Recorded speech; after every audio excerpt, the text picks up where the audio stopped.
মৰিগাঁও ৫৪ নং বিধানসভা সমষ্টিত অসম জাতীয় পৰিষদৰ প্ৰাৰ্থী বাণী দাসৰ নিৰ্বাচনী হুংকাৰ।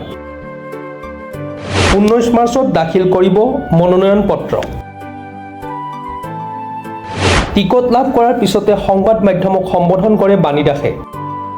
আগন্তুক বিধানসভা নিৰ্বাচনৰ বাবে মৰিগাঁও ৫৪ নং বিধানসভা সমষ্টিত মিত্ৰজোঁটৰ সমৰ্থিত অসম জাতীয় পৰিষদৰ প্ৰাৰ্থী হিচাপে বাণী দাসে আজি নিজৰ প্ৰতিক্ৰিয়া প্ৰকাশ কৰে। আজি মৰিগাঁৱত সংবাদ মাধ্যমৰ সৈতে মুখামুখি হৈ দাসে মিত্ৰজোঁটৰ সকলো শীৰ্ষ নেতৃত্বক ধন্যবাদ জ্ঞাপন কৰাৰ লগতে ৰাইজৰ আশীৰ্বাদ বিচাৰে। প্ৰাৰ্থিত্ব লাভ কৰাৰ পিছতে বাণী দাসে কয়, মৰিগাঁও সমষ্টিত মিত্ৰজোঁটৰ প্ৰাৰ্থী হিচাপে সেৱা কৰাৰ সুযোগ দিয়াৰ বাবে অসম জাতীয় পৰিষদ আৰু কংগ্ৰেছ দলৰ লগতে মিত্ৰজোঁটৰ অন্তৰ্ভুক্ত আন ৫টা দলৰ শীৰ্ষ নেতৃত্বক আন্তৰিক ধন্যবাদ জনায়। দাসে জানিবলৈ দিয়া মতে তেওঁ অহা ১৯ মাৰ্চত আনুষ্ঠানিকভাৱে মনোনয়ন পত্ৰ দাখিল কৰিব।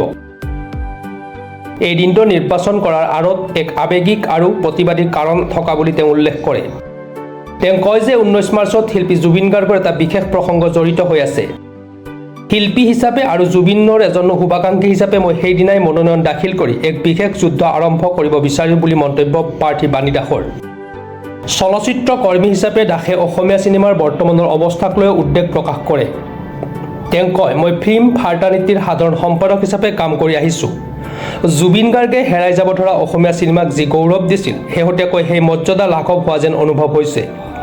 মই এজন শিল্পী হিচাপে ৰাজনৈতিক শক্তি লাভ কৰিলে অসমীয়া কলা সংস্কৃতিৰ উত্তৰণৰ বাবে ১০০% উচৰ্গা কৰিম। মৰিগাঁৱলৈ পৰিৱৰ্তন বিচৰা প্ৰতিজন ব্যক্তিৰ সৈতে আমি সন্মিলিত পাৰ্টি হিচাপে, যদিও মই জাতীয় পৰিষদৰ দলৰ এগৰাকী কৰ্মকৰ্তা, কিন্তু মোক এইবাৰ সৰ্বদলীয় আমাৰ বিৰোধী শক্তিয়ে মোক প্ৰাৰ্থিত্ব নিক্ষেপ কৰিছে মৰিগাঁৱত। তাৰ কাৰণে মই অসম জাতীয় পৰিষদ,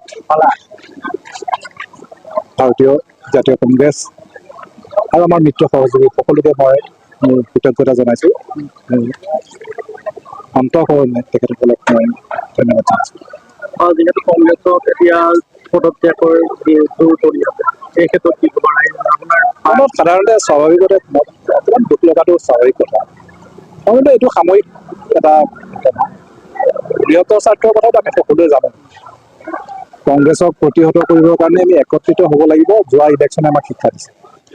কাৰণ কংগ্ৰেছে প্ৰায় ১৭টা চিট অকণমান ভোটৰ কাৰণে, ৫০০ ভোটৰ কাৰণে, ক'ৰবাত ১০০০ ভোটৰ কাৰণে, আৰু অসম জাতীয় পৰিষদে আমি ৮২টা ৮৩টা চিটত আমি প্ৰাৰ্থিত্ব দিছিলোঁ আৰু চবতে আমি ভোট পাইছোঁ। অলপ হ'লেও ৫,০০০ হওক, ৪,০০০ হওক, ২,০০০ হওক, বাকী আমি ইয়াতে ৪৫,০০০ বা ক'ৰবাত ৭০,০০০ বেলেগ কথা, কিন্তু চবতে ভোট পাইছোঁ। গতিকে এইবাৰ আমি ১১টা চিট এতিয়ালৈকে, আৰু হয়তো 2টা বাহিৰৰ পৰা বেলেগ কথা আছে। গতিকে বাকীখিনিকে আমি পূৰ্ণ সহযোগিতা কৰোঁ। মানে সেইটো কাৰণত যদি আমাৰ যিহেতু বিগ ব্ৰাদাৰ হিচাপে কংগ্ৰেছে গোটেই বছৰটো লিড লৈছে, নিশ্চয় গৌৰৱ গগৈক আমি মুখ্যমন্ত্ৰী প্ৰাৰ্থী হিচাপে প্ৰক্ষেপ কৰিছোঁ। গতিকে কংগ্ৰেছ নিশ্চয় তাৰ কাৰণেও তেখেতসকলে যিটো ছেক্ৰিফাইচ কৰিলে, যিজনে প্ৰাৰ্থিত্ব নাপালে, তেখেতসকলৰ ছেক্ৰিফাইচটো কিন্তু এদিন কাউণ্ট হয়। দলেও ভাবিব যে তেখেতসকলে ছেক্ৰিফাইচ কৰাৰ কাৰণে দললৈ আৰু ১৫-২০টা চিট বেছিকৈ আহে। সেইটো কিন্তু আমি জিকি যোৱাজনতকৈ যিজনে টিকেটটো নাপাই পেলাই ছেক্ৰিফাইচ কৰিলে, তেওঁৰ ক্ৰেডিবিলিটিটো বেছি থাকে। কিন্তু মই এতিয়াও সময়টো এনেকুৱাকৈ বান্ধি দিলে, এতিয়াও মই মনোনয়ন পত্ৰ বিচাৰি যাওঁতে কালি পাইছোঁ, পৰহিটো নাপালোঁ। গোটেইখিনি কাগজ পত্ৰখিনি ৰেডি কৰিব মোৰ কিন্তু গোটেই এটা মই ৰাজনৈতিক নেতা হিচাপে মই পোৱা নাই। জুবিন মোৰ চেণ্টিমেণ্ট, জুবিনৰ কালি 6 মাহ হ'ল। এই অন্যায় প্ৰতিবাদ হিচাপে মই কালি মনোনয়ন দাখিল কৰিছোঁ। এগৰাকী ৰাজনীতিৰ নেতা হিচাপে নহয়, মই এজন শিল্পী হিচাপে। কাৰণ ফিল্ম ভেটাৰনিটি আমি একেলগে আৰম্ভ কৰিছোঁ। অসমীয়া চিনেমাক কেনেকৈ আগুৱাই লৈ যাব পাৰি, তাৰ কাৰণে আমি একেলগে যুদ্ধ কৰিছোঁ। 5 ঘণ্টা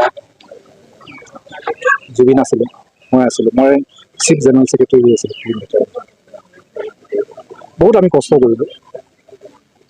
ফিল্ম পলিচিখনো আমি যুদ্ধ 9 বছৰ আমি আন্দোলন কৰি যুদ্ধ কৰি চৰকাৰৰ ওচৰত দৌৰা-দৌৰি কৰি পেলাই তেওঁলোকে যিখিনি কৰিছে। বিগত নিৰ্বাচনত সামান্য ব্যৱধানত পৰাজিত হোৱা বাণী দাসে এইবাৰ মৰিগাংবাসীৰ পূৰ্ণ সমৰ্থন লাভ কৰি সমষ্টিটোৰ উন্নয়ন আৰু সংস্কৃতিৰ সুৰক্ষাৰ বাবে কাম কৰিবলৈ দৃঢ় প্ৰতিজ্ঞ বুলি মত প্ৰকাশ কৰে।